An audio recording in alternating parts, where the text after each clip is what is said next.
আপনার মোবাইল ফোনটা কেনার পর থেকে এ যাবৎ ক্রোম ব্রাউজার, ফেসবুক এগুলোতে আপনি কি কি দেখেছেন বা কি কি লিখে সার্চ করেছিলেন, তো এই সমস্ত ডাটা কিন্তু এখনো রয়ে গেছে আপনার ফোনে। বিপদে পড়ার আগে এগুলোকে একদম সঠিকভাবে ডিলিট করুন। কিভাবে করবেন আমি আজকে দেখিয়ে দেব এই ভিডিওতে।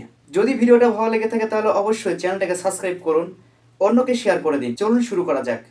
প্রথমে ফোনের ক্রোম ব্রাউজার ওপেন করুন। ওপেন করার পরে দেখুন উপরে লেখা আছে 3 ডট, এখানে টাচ করুন। টাচ করার পরে নিচে দেখুন লেখা আছে হিস্টোরি, এখানে টাচ করুন। টাচ করার পরে এইরকম দেখাবে, এখানে লেখা আছে ডিলিট ব্রাউজিং ডাটা, এখানে টাচ করুন। টাচ করার পরে এইরকম দেখাবে, এখানে দেখা আছে অল টাইম, তার পাশে অ্যারো চিহ্ন, এখানে টাচ করুন। টাচ করার পরে এখানে দেখুন লেখা আছে অল টাইম, এখানে টাচ করুন। টাচ করার পরে দেখুন নিচে লেখা আছে ডিলিট ডাটা, এখানে টাচ করুন। টাচ করার পর আবার লেখা আছে ডিলিট, এখানে টাচ করুন। এটা কিন্তু ডিলিট হয়ে যাবে।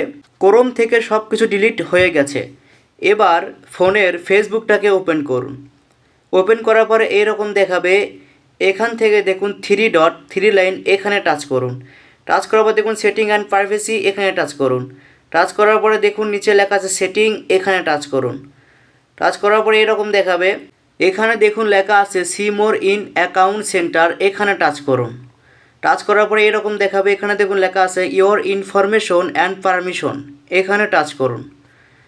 টাচ করার পরে এইরকম দেখাবে, এখান থেকে দেখুন লেখা আছে হচ্ছে সার্চ হিস্টোরি, এখানে টাচ করুন। টাচ করার পরে এরকম দেখাবে, দেখুন ক্লিয়ার অল সার্চ, এখানে টাচ করুন। টাচ করার পরে দেখুন অল টাইম, এখানে টাচ করুন।